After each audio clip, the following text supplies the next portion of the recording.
Fala assim, gente. Muito boa noite para todo mundo. Prazer estar novamente aqui com vocês, né, na presença da Andressa, da doutora Maria Lúcia.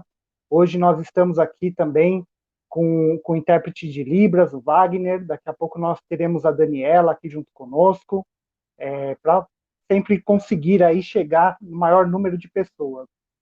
Bom, gente, meu nome é Cristiano, eu sou assessor técnico da instituição ADID, e conforme, para quem tem acompanhado, né, as semanas passadas, conforme a gente tem caminhado, a ideia hoje é trazer mais um dia de discussão, né, para a gente poder falar desse tema importantíssimo na vida da pessoa com síndrome de Down, que é a comunicação. Tá? Então, estou muito feliz de estar aqui novamente. E antes de passar a bola aí para a gente ouvir as especialistas, eu vou falar um pouquinho, né, do que motivou a gente trazer esse tema aqui para vocês. Né? Então, vou contar primeiro uma experiência rapidamente minha e depois falar de uma experiência da Didi, e aí nós vamos para a apresentação. Eu trabalho com pessoas com deficiência há mais ou menos 18 anos, e numa instituição de moradia assistida, nós tínhamos uma equipe multidisciplinar tentando trabalhar para que as pessoas tivessem o máximo de autonomia possível para que pudessem gerenciar as suas residências, né? Pessoas com deficiência, mas que moravam sozinhas. E a equipe multidisciplinar começou a se questionar muito quais seriam as funções que impactariam na autonomia e no autocuidado, para que as pessoas tivessem o máximo de independência possível. E um estudo que nós fizemos nessa instituição, em São Paulo, mostrou que a comunicação era extremamente importante, às vezes muito mais importante do que o próprio processo cognitivo, o que nos surpreendeu bastante. Né? Talvez as pessoas que tivessem uma boa comunicação e que conseguissem buscar ajuda, elas conseguiam contar um pouco do que elas precisavam e ficava muito mais fácil conseguir os apoios necessários para uma vida com autonomia. Esses resultados se repetiram na DID, quando a gente começou a trabalhar com a classificação internacional de funcionalidade, e vimos que a comunicação ela impacta muito na autonomia, impacta muito na funcionalidade e nas habilidades adaptativas das pessoas com síndrome de Down. Então, por isso, né, estamos aqui hoje, e aí a gente vai ouvir um pouco as especialistas, né, vou deixar que elas se apresentem. A doutora Andressa aqui, ela é a nossa fonoaudióloga da casa, né, da DID. A gente vai ouvir também a doutora Maria Lúcia, que também tem uma grande experiência aí na área da linguagem, vai poder trazer, acho que as duas vão conseguir, com certeza, trazer bastante elementos aqui para que a gente possa compreender um pouco mais. Tá certo? Então, vou ficar aqui nos bastidores acompanhando o chat. Fiquem à vontade aí para trazer perguntas e ao final a gente vai tentar responder todas. Tá certo? Então, primeiro eu vou chamar aqui a doutora Maria Lúcia para se apresentar. Seja bem-vinda, muito obrigado pela presença. Boa noite, obrigada, Didi, pelo convite, essa instituição que a gente respeita muito, cujo trabalho é uma referência. Eu sou Maria Lúcia Gugel da Costa, sou fonoaudióloga, professora da Universidade Federal de Pernambuco, do programa de mestrado em gerontologia e do curso de fonoaudiologia. Eu sou doutora em educação e também gerontóloga pela Sociedade Brasileira de Geriatria e Gerontologia. Eu gostaria um pouco de trazer a importância desse tema, falar sobre linguagem, comunicação, é fundamental e é em todos os seus aspectos, né, a gente já observa isso desde a chamada do intérprete, né, então, a gente percebe que tudo, a gente tem que buscar todos os caminhos para que as pessoas possam ser entendidas e possam se fazer entender. E o caminho da gente hoje é nessa troca, para que possamos possibilitar a familiares, a participantes, que a troca possa ser cada vez mais efetiva e que a gente possa conhecer um pouco mais sobre comunicação. E aí eu passo para que a Andressa possa assumir aí. Boa noite. Eu sou a Andressa, sou fonoaudióloga da ADID. Eu sou formada já há 20 anos, com experiência com pessoas com deficiência há uns 19. tenho experiência em neuroeducação, e eu faço um trabalho bem gostoso lá na DID, bem focado nessa questão dessa estimulação da linguagem. É importante a gente pensar que, assim, o tema da nossa live hoje é falando sobre a importância do fonoaudiólogo na vida da pessoa com síndrome de Down.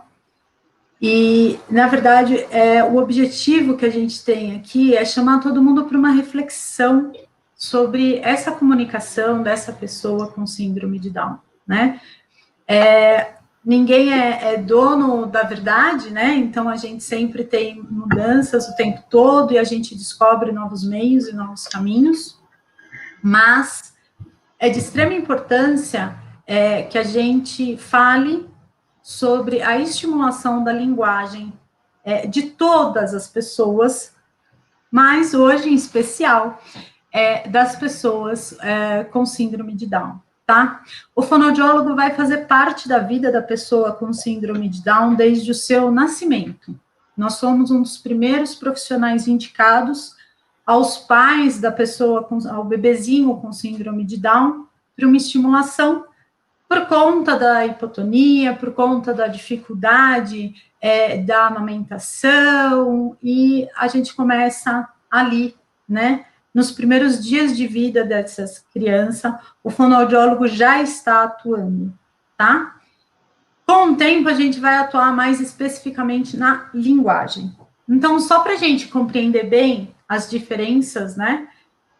Eu vou expor bem pouquinho sobre a linguagem, a Malu vai dar uma ampliada nisso, e depois a gente vai falar sobre a linguagem da pessoa com síndrome de Down, tá bom?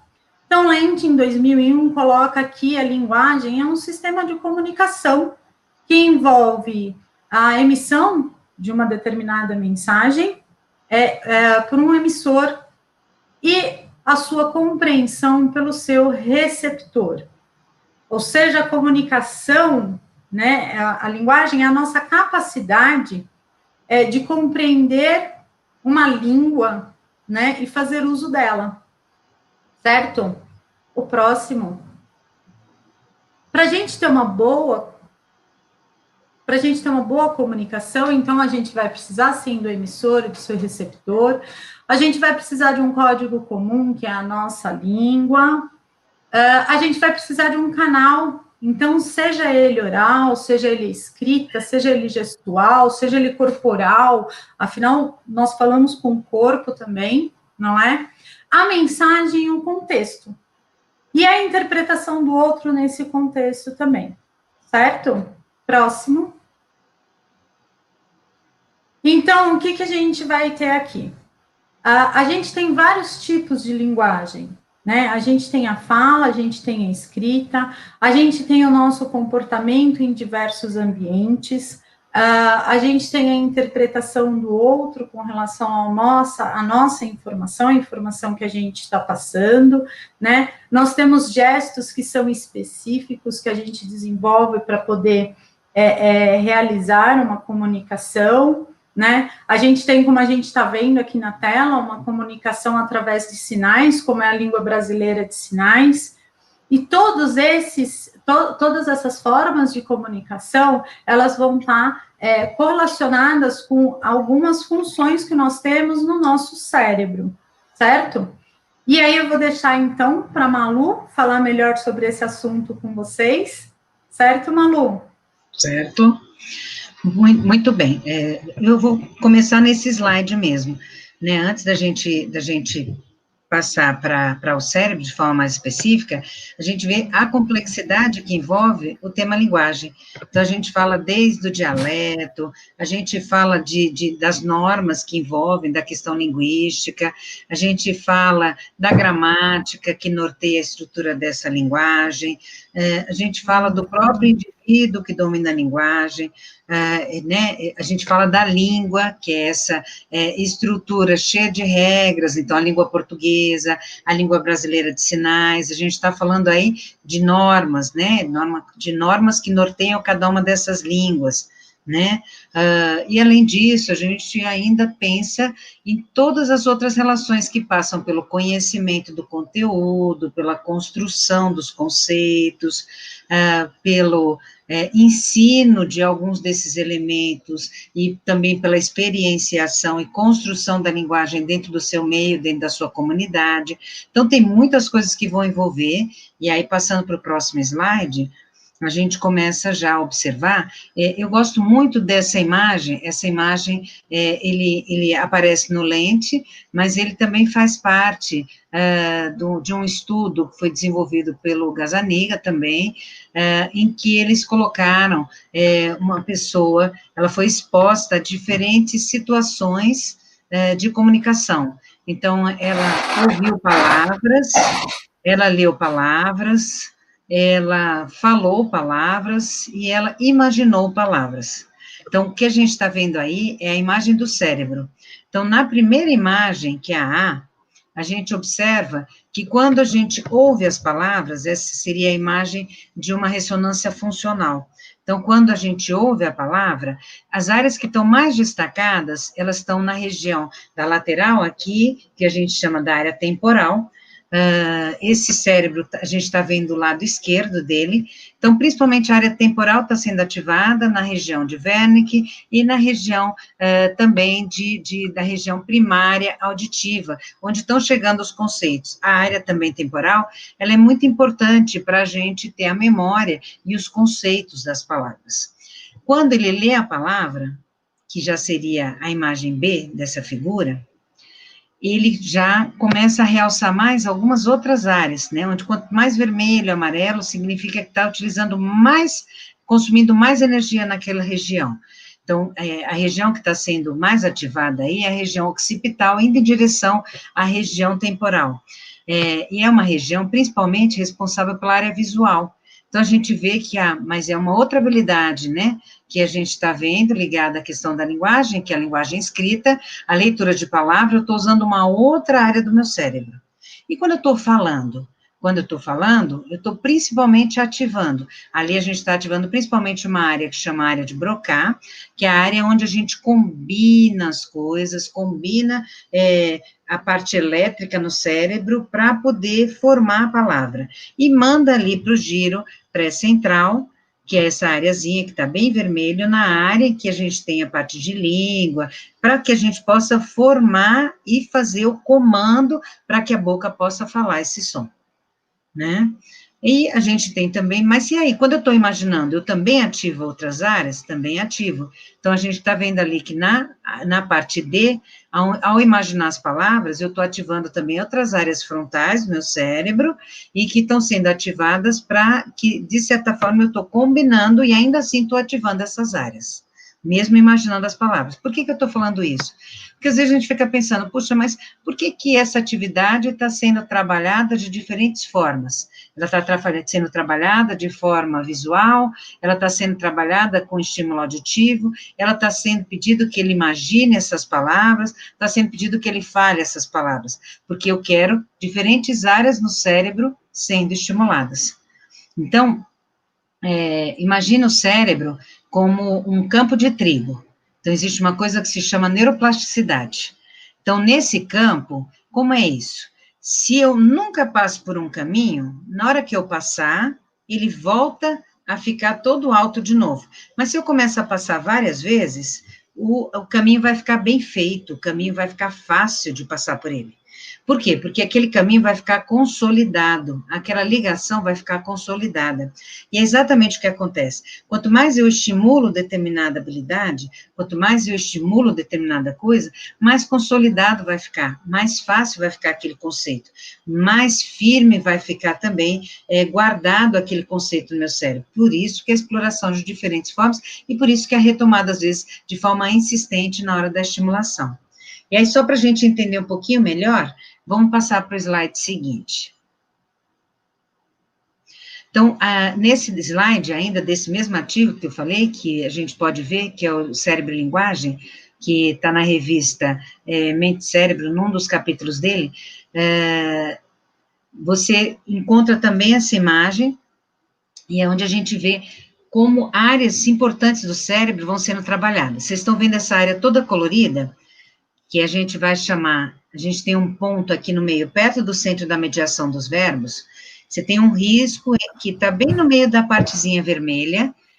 Este risco é o que a gente chama da suco de Silvius, né? Então, essa área aqui, que está toda pintadinha, de lilás, de vermelho, de azul, ela se chama de área perissilviana. Essa área é uma área nobre para a linguagem, mas ela envolve muitas partes do cérebro, né? Então, ela envolve, veja, diferentes lobos, né? Então, a área temporal, parte né, do acesso da área de associação, de parietal, occipital, também um caminho aqui onde a gente vai até a área frontal lá na frente, então tem muitas áreas participando.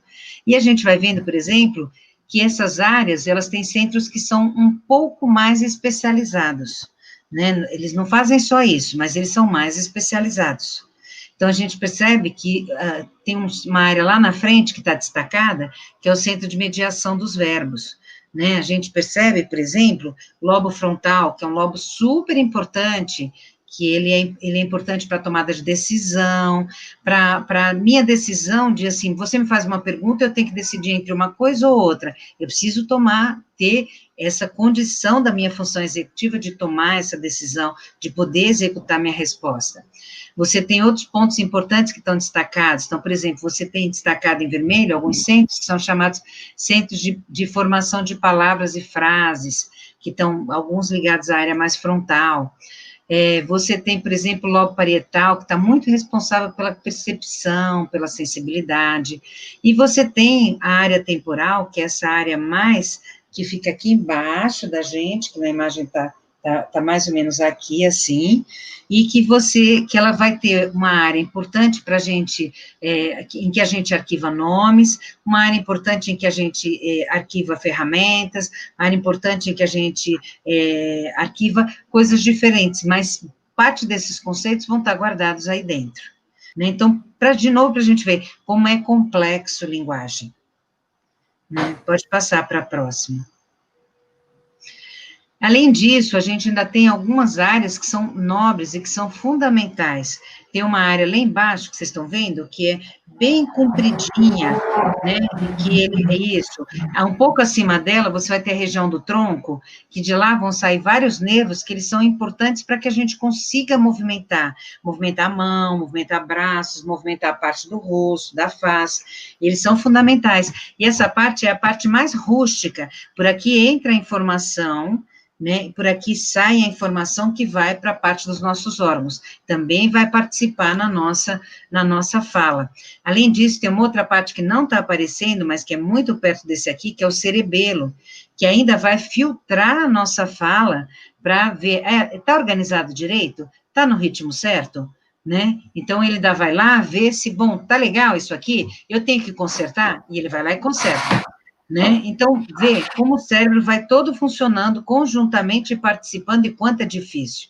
Tem uns pontinhos que não estão aparecendo, mas que está lá, gânglio da base, né? Que ele vai ser importante também para trabalhar esse comando. Eles vão estar lá dentro do cérebro ainda, algumas áreas de tálamo, o hipocampo, que vai estar pegando as últimas coisas e deixando ali guardado para dizer, segura aí que eu vou precisar disso, né? E aí depois diz, não, isso aí é muito importante, guarda lá dentro, porque a gente vai usar depois, né? Então, tem um monte de coisa aí que o cérebro vai fazendo e vai ativamente trabalhando, né? Então, tudo isso para a gente contar como é complexo, né?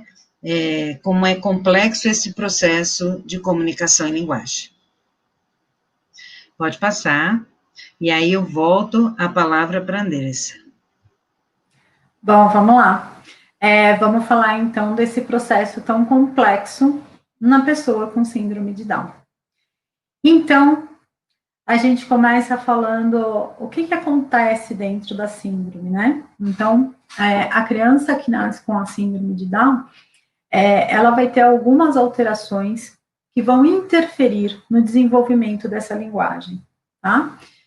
Como a Malu falou, o nosso cérebro segue como se fosse mesmo um campinho de trigo.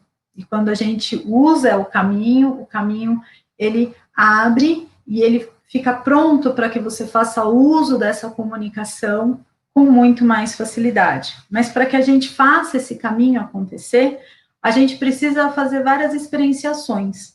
E é por isso que o bebê, ele passa por uma série de experiências, né? Então, o bebê leva tudo à boca, porque ele está experienciando esse momento, né? O bebê sorri sozinho, ele emite sons, e todos esses treinos são experiências que ele está fazendo para ele conseguir consolidar essa linguagem dele, né?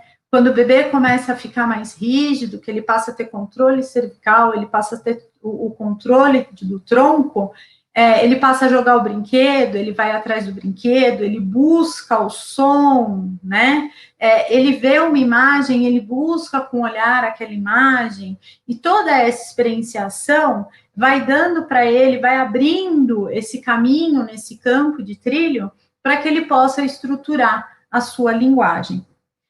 Quando a gente tem a criança com a síndrome de Down, o que acontece?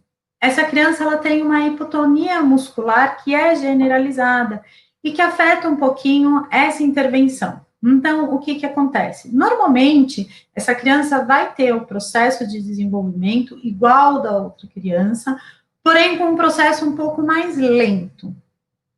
Essa hipotonia vai levar essa criança a experienciar menos. Ela vai experienciar, sim, como a outra, mas um pouco mais lento, com um pouco menos de qualidade. Então, vai demorar um pouquinho para ela ultrapassar um processo entre um e outro, né? Ela pode ter algumas alteraçõezinhas relacionadas à parte respiratória, né? Normalmente acaba tendo uma respiração mais oral, o que também dificulta, porque a oxigenação fica um pouco alterada, diminui um pouco mais esse tempo de atenção, né?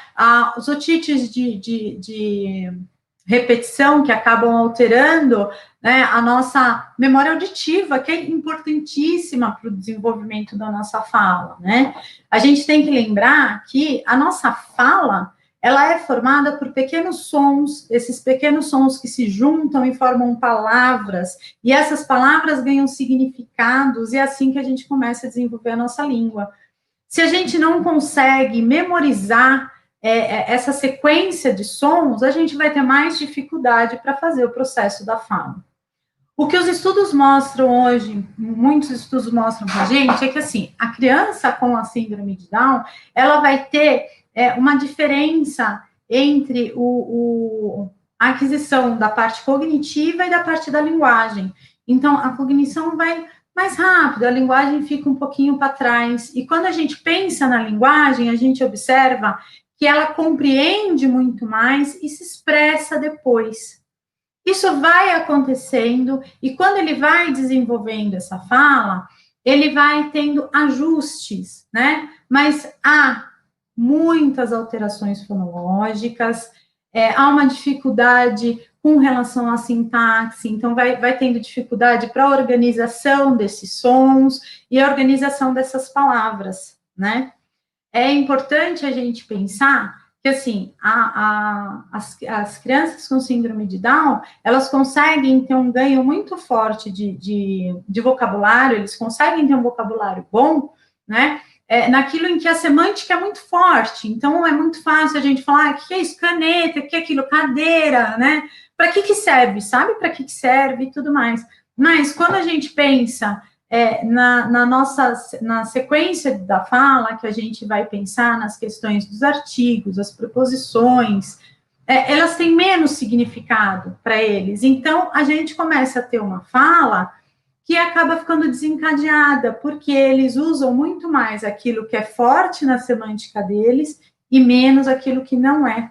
Então, as frases, elas ficam curtas, elas acabam não tendo as ligações necessárias e seguindo as regras necessárias para que forme uma fala mais fluida, mais uma compreensão melhor da sua própria fala, né? O bebê com síndrome de Down, ele tem uma tendência a iniciar a comunicação dele por gestos.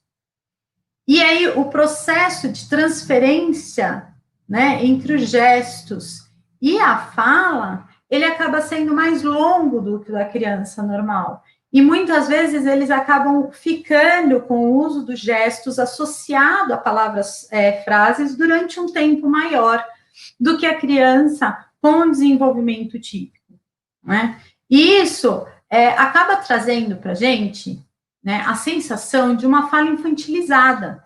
Então, eles crescem, eles se desenvolvem, e esse tipo de fala vai se mantendo, ela vai se cristalizando, né? E passa para a gente aquela sensação da fala de uma criancinha, o que leva automaticamente todo mundo a infantilizar o sujeito, né? E a não explorar essa comunicação dele, a não explorar essa fala, a não explorar o próprio conhecimento dele.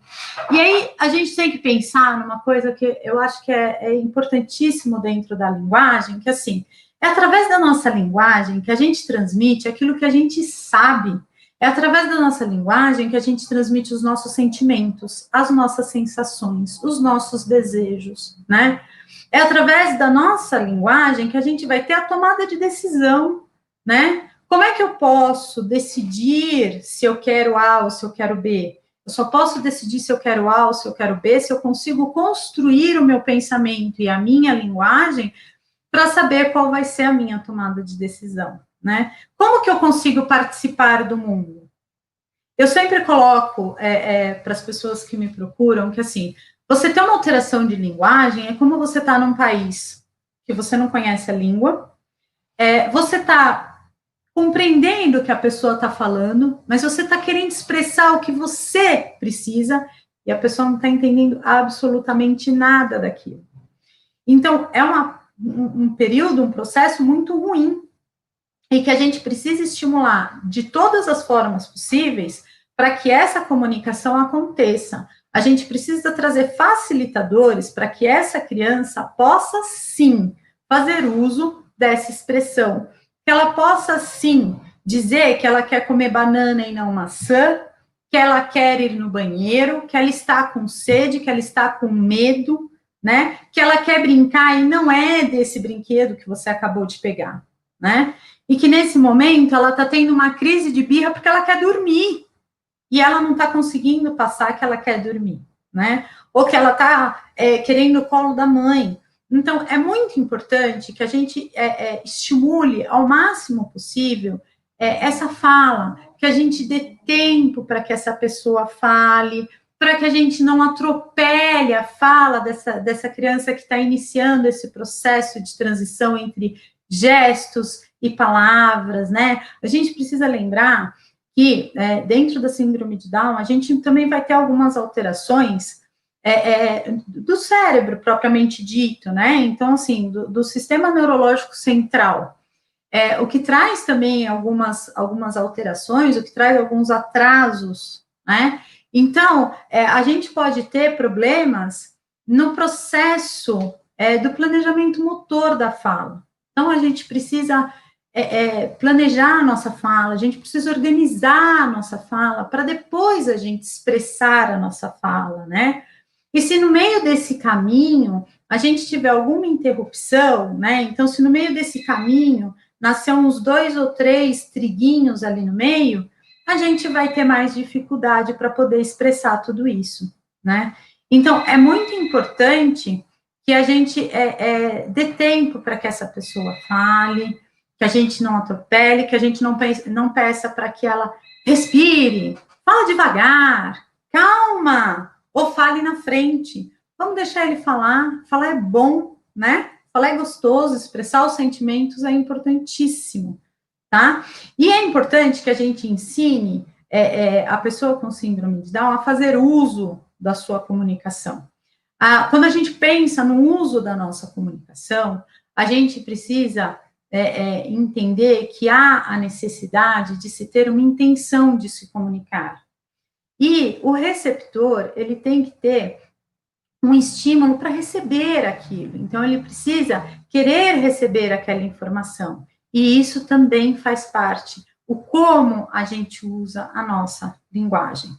Nos processos da síndrome de Down, a gente observa que há algumas falhas nas habilidades pragmáticas, tá? Que é esse processo do uso dessa nossa fala.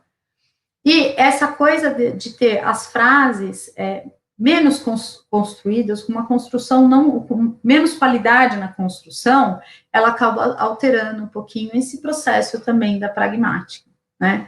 Então, é importante que a gente consiga trabalhar com eles o discurso, né? Então, vamos trabalhar a história, começo, meio e fim, né? Vamos trabalhar um pouco de sequência lógica. Ah, Andressa, mas o meu filho já é adolescente, né? Vou trabalhar coisa de criancinha? Não, não vai trabalhar coisa de criancinha. Vai trabalhar alguma coisa que ele gosta de assistir na televisão. Pega aquele capítulo daquele desenho que ele gosta de assistir, daquela série que ele gosta de assistir. Vamos trabalhar começo, meio e fim. Vamos entender qual é a função que a gente vai dar para essa fala, o que acontece, como as pessoas conseguem se mostrar naquele momento, né? Não vamos margear os nossos atendidos, né? Então, assim, eu tenho uma pessoa com síndrome de Down dentro da minha casa, mas ela não participa do meu dia a dia, né? Então, ela participa naquilo que dá para participar, mas quando eu tenho um fato importante dentro da família, aí eu deixo ele de lado, eu discuto esse assunto só entre as outras pessoas, e depois eu dou um jeitinho de contar para ela.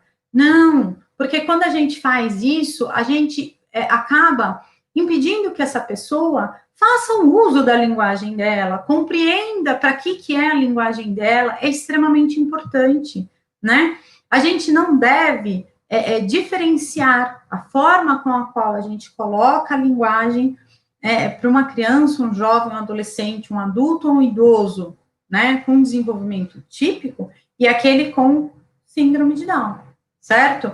Então, assim, eu tive uma criança com síndrome de Down, que teve um desenvolvimento que foi um pouco mais lento, mas ele se desenvolveu, então ele tem as mesmas capacidades do que o outro, cada um dentro do seu limite, cada um dentro da sua potencialidade, mas é importantíssimo que a gente observe quais são as potencialidades de cada um, para que a gente possa fazer uso extremo da potencialidade do outro, né? Eu acho que a gente precisa saber fazer muito bem uma avaliação do limite, né? Qual é o limite, né? Até onde ele alcança? E até onde é o meu medo de que aconteça alguma coisa com essa pessoa, né? É importante a gente ter essa visão, certo? Porque apesar da fala sair alterada e tudo mais, não são tão crianças assim, né? E quando a gente chega na fase adulta, a gente precisa de uma linguagem mais estabelecida, reforçada, tá? Pode passar o próximo.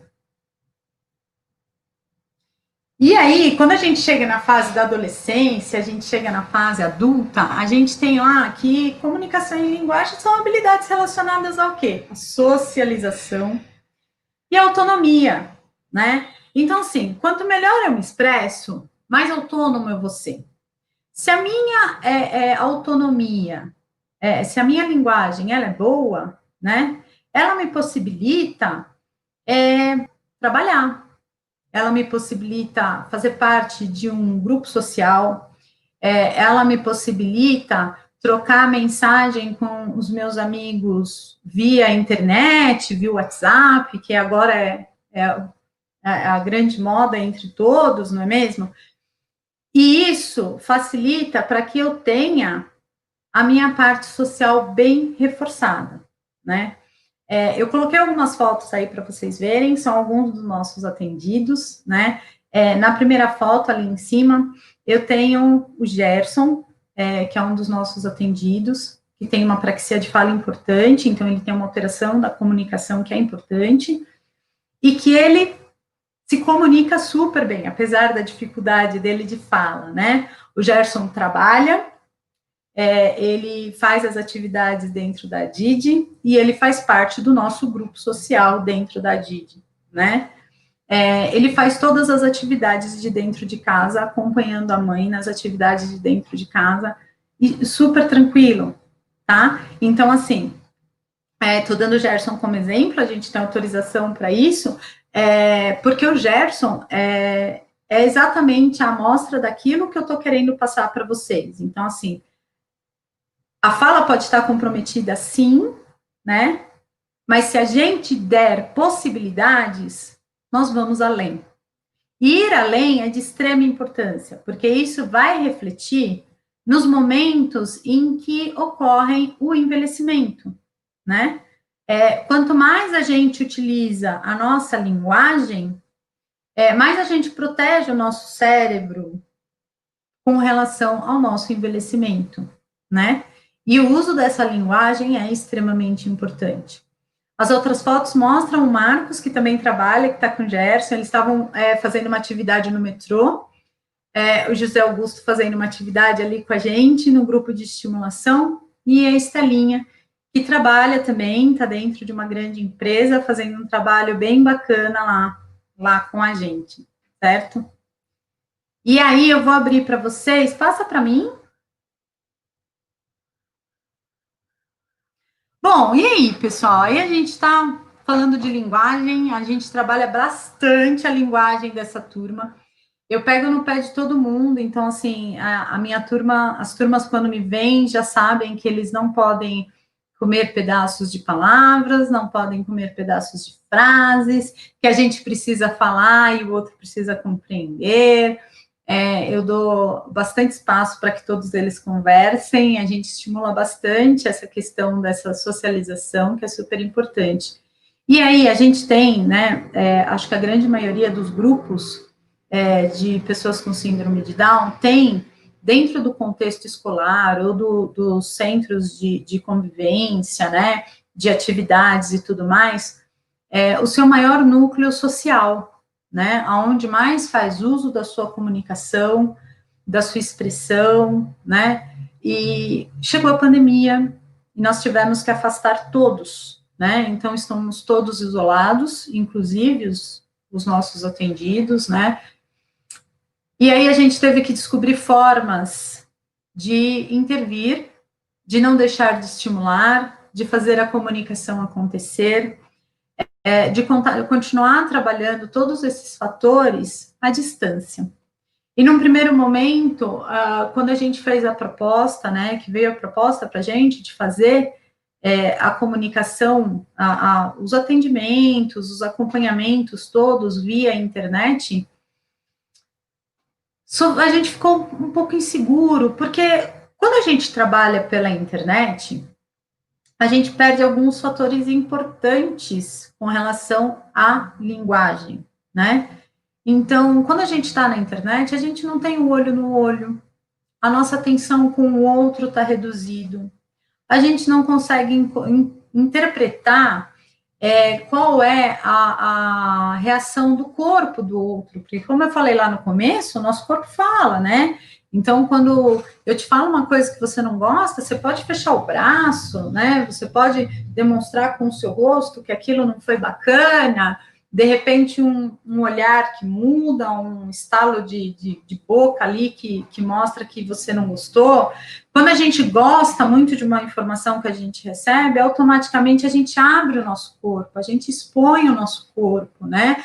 A gente normalmente abre um sorriso, a gente muda o nosso olhar, né? E esse tipo de comunicação, ela é muito importante, né? Esse tipo de troca é muito importante. E no pessoal, quando a gente está pessoalmente, isso é muito fácil de ser detectado, né? Apesar de ter as pessoas que têm mais dificuldade com relação ao desenvolvimento de comunicação, ter uma dificuldade para fazer essa leitura, né? E também ter uma dificuldade em manter a sua atenção naquilo que está sendo falado, né?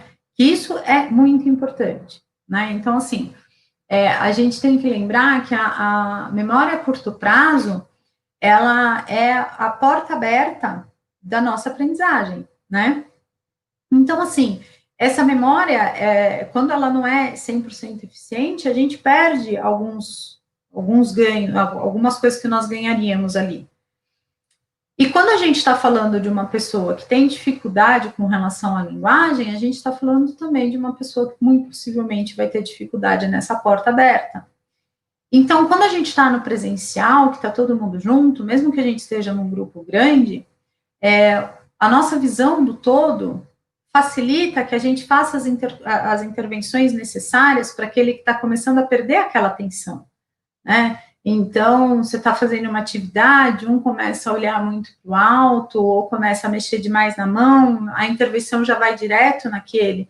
O amigo que está do lado já consegue perceber, já consegue intervir, né? E pela internet, somos todos quadradinhos, né? Cada um no seu quadradinho, dentro de uma mesma tela. A atenção, quando a gente está no computador ou no celular, acho que no celular é ainda pior do que no computador, acaba se tornando reduzida, né? Então, a gente se cansa mais rápido quando a gente está fazendo uma atividade pela internet, né? E a gente estava pensando em tudo isso com pessoas que têm síndrome de Down. E aí, para nossa surpresa, as dificuldades realmente elas acontecem, mas aí, para nossa surpresa, nós tivemos uma participação super bacana de todos os meninos, né? Nós estamos conseguindo fazer todas as atividades, inclusive as atividades físicas, né? Através da internet e com um retorno de comunicação muito bacana mesmo, né? É óbvio que no presencial, essa comunicação é ainda mais rica, não tem como negar isso, né? Mas a comunicação aconteceu, está acontecendo, os meninos estão tendo ganhos com relação a isso. Então, é bem bacana da gente observar, né? Mas aí ficou para a gente algumas coisas do tipo, o que eu faço com essa pessoa que passava 4 horas do dia dela, fora de casa, dentro do seu núcleo social, fazendo atividades específicas para suprir as devidas necessidades, e que agora ela está isolada dentro de casa. Como eu vou lidar com isso, né? Então, o que a gente observou? Que a gente precisa estabelecer com eles uma rotina, né? E quando eu falo uma rotina, não é só a rotina do todos os dias eu vou acordar então 8 horas da manhã, eu vou tomar o meu banho, eu vou tomar o meu café, às 9 horas eu vou ter a minha aula, às 10 horas eu vou tomar o meu lanche, não é só isso, mas é ter uma rotina de convívio diário com as pessoas que estão nos seus núcleos familiares, porque há uma necessidade de repor esse núcleo que foi perdido junto com a pandemia. Então, se antes eu tinha todos os dias contato com os meus amigos, seja do trabalho, seja da escola, seja dos centros de convivência, hoje eu não tenho mais. Eu estou em casa, mas eu tenho contato com o meu núcleo familiar. E aí volta aquilo que eu falei anteriormente, da necessidade de fazer esse sujeito participar do dia a dia da família de forma efetiva, tá? Então, não é participar por participar, é lembrar que não é um bebezinho, né? É lembrar que é um jovem, é um adolescente, é uma criança, é um adulto ou um idoso, que faz parte desse núcleo familiar e precisa conviver com as pessoas, né? Então, no momento em que vocês forem fazer atividades com eles, busquem locais mais reservados, com menos barulho, que proporcionem para eles uma capacidade atencional maior e melhor, porque a gente precisa trabalhar a qualidade daquilo que eles vão receber, né? É muito complicado você participar de um grupo de amigos, né?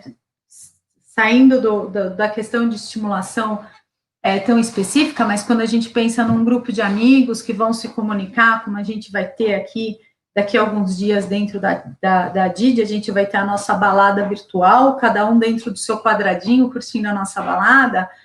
É complicado quando você expõe uma pessoa a uma situação como essa, e no ambiente em que ela está, tem ruído, tem gente conversando sobre outro assunto, tem gente passando atrás dela o tempo todo, ela perde a atenção dela naquilo que ela tem que fazer, Então, é de extrema importância que a gente consiga ter esses momentos, né? O momento em que ele vai ser estimulado, seja pelo meio que for, porque ele vai fazer uma atividade terapêutica, porque ele vai fazer uma atividade escolar, porque ele vai fazer uma atividade de convívio social, é importante que ele esteja num lugar calmo, tranquilo, que proporcione para ele a atenção ao outro, que já está, né, com uma qualidade inferior do que deveria, porque está cada um no seu quadradinho, dentro de uma imagem de computador, que é cansativa, né? Então, é muito importante isso. Sentem todos os dias, conversem, participem das atividades da casa. Eles podem, eles conseguem, né? Vamos fazer atividade real de dentro de casa. Na pandemia não está todo mundo fazendo, né? A gente não está dividindo as atividades de casa, não é assim? Um lava, o outro seca, o outro cozinha, não é assim? Vamos fazer isso, porque nesses momentos em que a gente está fazendo atividades de dentro de casa, a gente também está conversando, a gente também está interagindo, a gente também está falando sobre o que viu na televisão, a gente está falando sobre o quão cansativo está ficando de casa, a gente está falando sobre o que a gente pretende fazer no dia seguinte, a gente está interagindo, a gente está pondo a comunicação em prática. Então, participem, façam, estejam juntos. Se você tem uma criança, né, um bebê que está também passando por essa situação, eu acho que hoje as crianças são as mais afetadas por tudo isso, porque elas precisam ficar dentro de casa sem o convívio com outras crianças, o que é extremamente difícil. Leve muito à risca a questão dessa rotina, tendo 1 horinha por dia para brincar com essa criança, porque não tem estimulação melhor do que o brincar. É através do brincar que a criança aprende, né? Então, senta, vai para o chão, vamos brincar, vamos fazer o barulho do carro, vamos fazer o barulho da vaca, vamos trabalhar essa imaginação, né? Vamos fingir que a batata é uma vaquinha, né? Atividade que as avós faziam muito lá atrás, né? De montar a vaquinha com batata, de fazer massinha, usando a massa de pão ou a massa de pizza, que dá para ficar amassando, que dá para fazer bonequinho. Nós vamos estimular todos os dias, né? Vamos estar juntos todos os dias, vamos integrar todos os dias. Isso é extremamente importante. Malu, querida, quer entrar? Você está sem som, Má? Isso. Eu vou destacar algumas coisas do que você falou que eu acho importante da gente falar. Eu vou trabalhar com 4 questões: motivação, contextualização, discurso e participação. Né? Eu acho que tem uma coisa muito importante do que você fala, né, Andressa? Primeiro, que para que o outro possa participar bem do processo do diálogo, do discurso, da troca linguística, é fundamental a motivação, seja ela por um meio digital, quando a gente está remotamente nas atividades. Então, a motivação, no princípio, deve ter sido até encontrar os colegas, deve ter sido uma confusão no começo, e depois eles vão encontrando, a partir da própria rotina, a condição de fazer isso, e às vezes, inclusive, passa a ter uma nova motivação, que é o desejo de encontrar o outro, que transcende a sala de aula, e aí alguns já começam a se procurar via WhatsApp, via outras formas, e consolidando e fortalecendo cada vez mais esse processo, né? Outra coisa muito importante da gente pensar, para qualquer atividade, seja com o filho adulto, adolescente, idoso, ou irmão idoso, é que quanto mais contextualizada tiver a atividade que você propuser, mais rápido vai chegar a compreensão, mais fácil vai ser a memorização, mais fácil vai ser replicar num outro momento. Então, às vezes também, quando você deixa o seu familiar à margem da participação da família, ele está descontextualizado. Descontextualizado, o que ele, como ele participa, fica mesmo fora do lugar. Ah, tá vendo? Ele nem fala. Exatamente. O que tá, é meio sem noção, né? Mas como ter noção se eu estou sempre à margem e eu pego só um pedacinho e tenho que me posicionar, né? Então, estar fazendo parte também, quando eu falo da contextualização, a contextualização é desde o conteúdo que vai ao sujeito, mas ele também dentro desse contexto, inserido, incluído Sim. no contexto familiar, né? Então, se eu vou contar uma história, eu vou contar uma história para ele, e se eu brinco com os personagens, com o nome das pessoas que ele conhece, talvez ele vá memorizar esses personagens de forma mais fácil, porque ele tem alguma coisa ali dentro que já tem um significado, e fica mais fácil para ele associar. Então, o jogo que a Andressa traz um espaço muito legal, seja para o idoso, seja para o adulto, seja para a criança. Ah, mas o jogo para o adulto, a gente joga, gente. Quando a gente brinca com músicas, né? Quando a gente abre um karaokê com a família e vai cantar, quando a gente mexe com o outro da família, com essas brincadeirinhas que tem de um irmão para o outro, isso tudo é uma forma de jogar também, é uma forma de brincar, que foi adaptado para o sujeito adulto, para o sujeito idoso, dentro do dia a dia dele, né? Nas brincadeiras que envolvem o próprio processo. Participação, que foi outra palavra que eu falei que a gente ia também falar. Participação é chave nesse processo todo. A participação, ela pode vir de cada elemento da família, pode vir das pessoas que compõem a casa, dos cuidadores. Às vezes, o melhor sujeito do diálogo pode não ser o pai ou a mãe, pode ser a pessoa que trabalha na casa, pode ser um amigo que está próximo. Às vezes, o diálogo vai pelo muro, né? Então, mas estar presente e participar é chave, e aí é preciso descobrir onde é que ele participa mais, quando ele participa mais, em que momento ele se sente mais motivado, e essa participação vai vir muito junto com essa demonstração de motivação.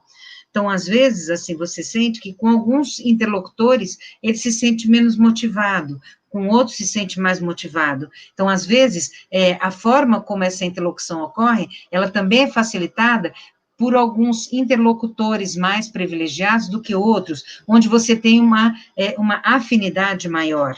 Quanto maior a minha afinidade com o outro, às vezes, menos palavras eu preciso botar no meu discurso para que o outro me entenda, né? Então, isso acontece, às vezes, em sala de aula, né? Quando alguns muito próximos, a professora falou alguma coisa, um só precisa olhar para o outro e os dois dão risada. Já sabem do que estão falando. Pelo olhar, já se falou. Mas se não existe essa aproximação, se não existe essa intimidade, esta outra possibilidade desse discurso que é mais sutil se perde, porque ele depende de uma aproximação tão grande que chega a uma cumplicidade, né? E a outra questão que a gente falava é essa importância do discurso. O discurso, o ato comunicativo, o discurso, ele está desde a brincadeira, lá embaixo com o bebê. Então, quando o bebê faz... E você vai... Ou então, quando você brinca, eu vou...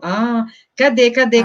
E, puxa, achou. Você está brincando, troca de turno, que depois vai vir no discurso. É minha vez. Então, quando ele diz, Malu, quer falar alguma coisa? Então, estou aqui anotando as coisas que eu queria falar, né? Ela me deu a regra, Malu, entra agora, essa é a tua vez no discurso, né? Mas para a gente aprender esse jogo, a gente também tem que estar dentro dele. O próprio entorno vai dando essas regras, o próprio entorno vai dizendo, não, olha, vem, quer falar também? E às vezes o outro vai ficando calado, mas ele precisa ser provocado a se colocar, né? Quer dizer alguma coisa? E o quer dizer, às vezes, pode não ser verbal, pode ser mais corporal, gestual, pode ser de um movimento, mas é fundamental esse lugar do outro que interpreta essa relação e que coloca ele como autor nesse discurso. O processo de autoria é um processo também de empoderamento, é um processo de autonomia que vai se fazendo cada vez mais forte. Então, lá na frente, lá atrás, quando o Cris fala, né, da questão da funcionalidade que envolve comunicação, às vezes eu sou tão pouco sujeito de mim, tão pouco autor da minha história, que eu não consigo nem te contar que dói aqui, eu não consigo nem te contar que isso que você me botou para comer é alguma coisa que eu não gosto, né? Por quê? Porque talvez eu nunca pude exercitar esse processo de me fazer autor do meu desejo e autor daquilo que eu tenho para dizer. Outra coisa importante é que a gente tem uma composição das pessoas que dialogam, né, que estão juntas no discurso. Então, às vezes a minha fala não está toda certinha, mas você junto comigo vai construindo e ela vai se formando. Então, retextualizar também é bom. E eu vou dar uma paradinha por aqui, porque senão eu acho que a gente não deixa espaço também para que as outras pessoas possam se colocar, né? Mas só queria colocar mais uma coisa, nessa coisa do contexto que você falou, que eu acho que é importante, que assim, a gente pede para que contextualize, para que esteja junto, né? E aí eu escuto muitas vezes algo do tipo, mas parece que não me entende. E, na verdade, a forma com a qual a gente se expressa com o outro faz muita diferença, né? E aí eu volto naquilo que eu tinha falado. Observe quais são as capacidades, né? Observe até onde a pessoa consegue. Então, ele vai conseguir entender o contexto, sim, mas talvez se você falar de uma forma mais simples, com orientações mais curtas, né? Vamos lembrar de novo a questão da memória, né? Então, se você passar uma sentença gigante, talvez seja mais difícil dele entender, porque não vai guardar tanta informação. Mas se você vai passando informações aos poucos, em sentenças menores, trabalhando a compreensão, esse contexto vai acontecer e ele de vai forma mais seguir objetiva, né? Exatamente, evitando palavras que sejam mais difíceis, usando um vocabulário mais tranquilo, isso facilita, né? Eu acho que isso é uma coisa que a gente faz no nosso dia a dia, né, o tempo todo. Então, tenha essa atenção, né? Compreenda essa necessidade, né? Isso é muito importante. E isso traz, sim, eles para essa fala, para esse contexto, para esse dia a dia, que é super importante, né? Isso mesmo. Vamos abrir para a pergunta? Vamos?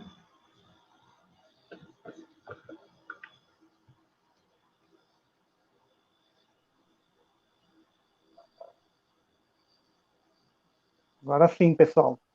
Bom, muito bom, Andressa, muito bom, Malu. Quero agradecer muito a vocês, foi realmente uma aula aqui para a gente, né? Acho que compartilha muito sobre um tema que é extremamente importante, é o tema da comunicação e o quanto que a gente pode, né, e deve, né, estimular essa comunicação na busca da qualidade de vida, que eu acho que essa é a dúvida dos familiares, das pessoas que trabalham com pessoas com síndrome de Down, das próprias pessoas com síndrome de Down, que estão escutando aí, estão acompanhando. Eu vou tentar juntar duas questões aqui em uma só, tá? E vocês, por favor, se complementem aí para responder. Então, vocês falaram bastante, né? Deram muitas dicas do que a gente pode ir fazendo para estimular a linguagem no dia a dia. E aí, uma das questões, que aparece aqui, seria necessário sentar em algum momento com a pessoa com síndrome de Down e fazer alguma atividade direcionada, ou esse estímulo do dia a dia pode ser encaixado nas coisas do cotidiano?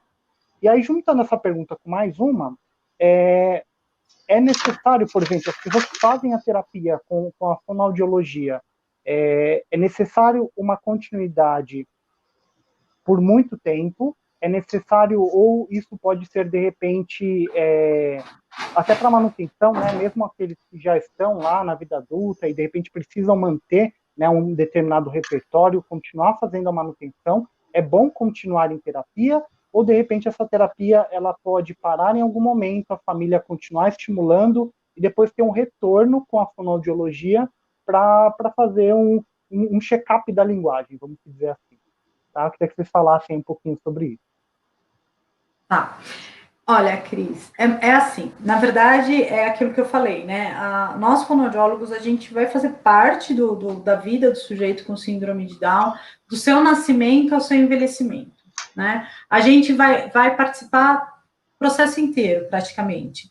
O que acontece é que faz parte da terapia a gente trabalhar a família também. Então, o que acontece? Esse sujeito, ele vai tendo ganhos, óbvio, né?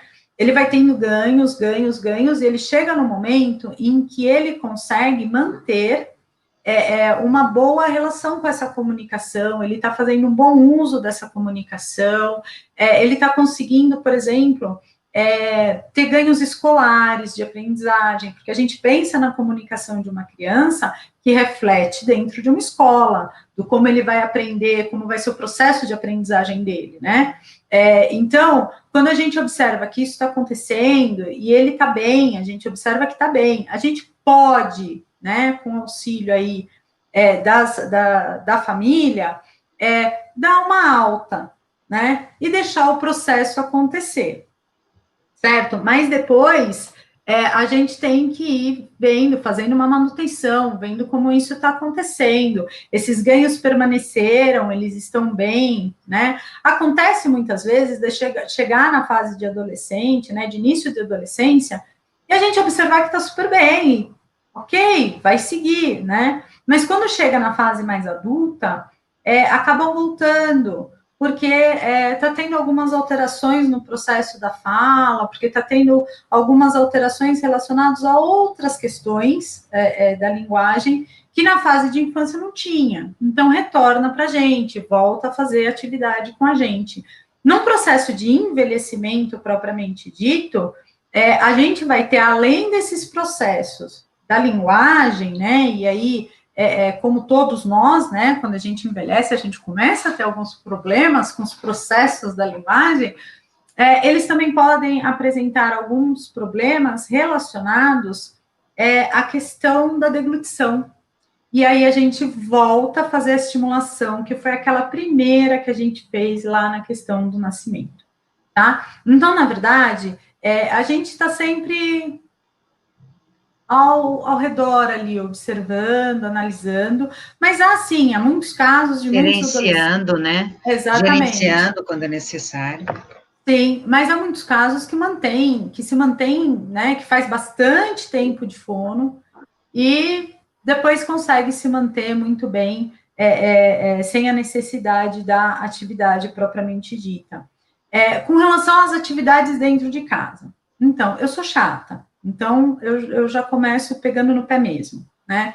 Eu acho que tem que ter, sim, atividade diária, né? Eu acho que o ganho, né? Então, assim, volta lá, né? Eu adorei, né, o exemplo da Malu, acho que foi assim que foi com um exemplo muito próximo desse que eu aprendi as relações da neuro. Não adianta a gente abrir um espaço no meio do mato e nunca mais voltar nele, porque o mato vai crescer, né? Então, se você quer abrir um caminho no meio do mato e quer que esse caminho fique aberto, você tem que passar por ele todo dia, certo? E você tem que cuidar dele todo dia também, porque o matinho ali na lateral, ele vai querer crescer. Então, você precisa fazer essa atividade diária, né? Todos os dias. Então, não é só incluir ele no ambiente familiar, é parar meia hora, 40 minutos para fazer uma atividade específica, né? Neste momento de pandemia, em que eles não estão conseguindo ter essa atividade fora de casa, é necessário, sabe? É necessário. Eu acho que faz muita diferença. Malu? Andressa, eu, inclusive, complementaria, porque quando você entra na atividade mais objetiva, você também aciona uma série de coisas. O canal de atenção dele, a questão do foco, a questão da concentração, a questão da figura fundo, que é diferente das relações. E a família, em alguns momentos, tem que ser família, né? Então, se você for o tempo todo nessa situação de ter que assumir, bom, vou assumir agora a questão instrucional dele, e toda a cobrança que vem com isso é uma situação específica. Então, eu acho que o grande desafio é combinar essas coisas, né? Então, desde a repetição, ela conduz, sim, ao aprendizado, sim, porque existem substâncias GABAérgicas que elas vão ser liberadas a partir da sequência de repetições destas coisas, mas elas também vão ser muito liberadas quando você tem uma intensidade de motivação muito alta, né? Então, o grande desafio, ele vem tanto na ação que você consolida aquele aprendizado, como vem também na criatividade para que você varie aquilo que estimula, né? E cada profissional acaba desenvolvendo essa bagagem de poder olhar, olha, não adianta eu só estimular este lado aqui, porque se 1000 vezes eu só faço uma coisa, eu só estou estimulando ponto. Lembra quando a gente falou do começo daquele cérebro com várias áreas? Então, eu preciso estimular diferentes áreas. Quando eu estou estimulando, eu estou fortalecendo ligações nesses neurônios que vão funcionar lá na frente como reserva cognitiva. Eles vão proteger para que eu não possa ter declínios, né? Então, ainda que eu possa ter perda de neurônios lá na frente, eles estão tão ligados uns nos outros que um segura no outro e eles ali, a informação continua circulando, né? E você continua tendo aquela habilidade. Então, a necessidade, às vezes, da provocação ao longo da vida, no dia a dia isso vai acontecer. No trabalho, você vai ser provocado. Quando você escreve, você vai ser provocado. Então, estas coisas no dia a dia, elas vão juntas, sim, mas ainda assim é importante a observação. Essa audição continua bem? Porque pode ser que venham problemas auditivos precocemente. Se ela não está bem, um canal de entrada da comunicação está sendo prejudicado, isso pode vir cobrar lá na frente, né? Ele está se comunicando o tempo todo, ou ele está ficando mais silenciado e só resolvendo aquela coisa, uma coisa mais repetitiva, então precisa ser mais provocado, né? Então, tudo isso tem que ir sendo observado, e aí entra o papel de um profissional mais especializado, que vai gerenciando em algumas situações e diz, não, vamos dar uma atenção melhor para tal habilidade, ou para tal momento, e aí pode ser naquele momento uma atenção, e aí segue-se adiante, né, para que se possa exercer um processo neuroprotetivo aí nesse acompanhamento. Nossa, gente, muito legal. Esse é um tema fantástico, né, a gente poderia ficar falando muito, teria que ter uma parte 2, 3, 4 e não acabaria o assunto, né. Mas acho que a gente cumpriu o nosso objetivo, que é levar aí para as pessoas, eu vou usar um pouquinho o termo que a Malu trouxe, que é a provocação, né, do quanto que é importante a gente pensar na questão da linguagem, né, o quanto que a linguagem se liga ao campo emocional, se liga ao campo cognitivo. Também vou trazer a questão que a Andressa falou, né, o quanto que a linguagem ela permeia diversos contextos diferentes, né, o contexto educacional, do trabalho, das amizades, do lazer, da participação na família, né? E quanto que a gente tem que olhar para tudo isso é muito importante. Bom, a gente queria agradecer demais vocês, agradecer a Andressa, agradecer a Malu, agradecer muito o Wagner e a Daniela que está agora com a gente aqui, né? Fazendo as traduções aí para a gente em Libras, muito importante isso. E vou aproveitar e fazer uma chamada para a próxima semana, né? Porque o canal da Didi aqui está aberto. Esse canal ele é construído pela equipe multidisciplinar, né? Então, na semana que vem, nós vamos ter a psicóloga Ângela Maise, que vai estar conduzindo aí a conversa com vocês. Ela é coordenadora da empregabilidade na Didi e do programa de envelhecimento. Ela vai estar com o convidado aqui, que é o Dr. José Carlos Dr. José Carlos. Ele é coordenador do programa aí do projeto de inclusão, né, aqui em São Paulo, vai poder falar muito sobre empregabilidade, que é um tema, né, extremamente importante para as pessoas com deficiência no geral, que não é o único canal, mas é um dos canais para a inclusão social e maior participação na sociedade, né, o quanto que o trabalho também permite que as pessoas conquistem aí o seu espaço na sociedade, tá bom? Então vai ser um tema muito interessante, convido vocês. Quero agradecer de novo todo mundo, muitas coisas aqui no chat aqui aparecendo. Muito obrigado e nos encontramos aí em breve. Gente, muito obrigado, viu? Até mais.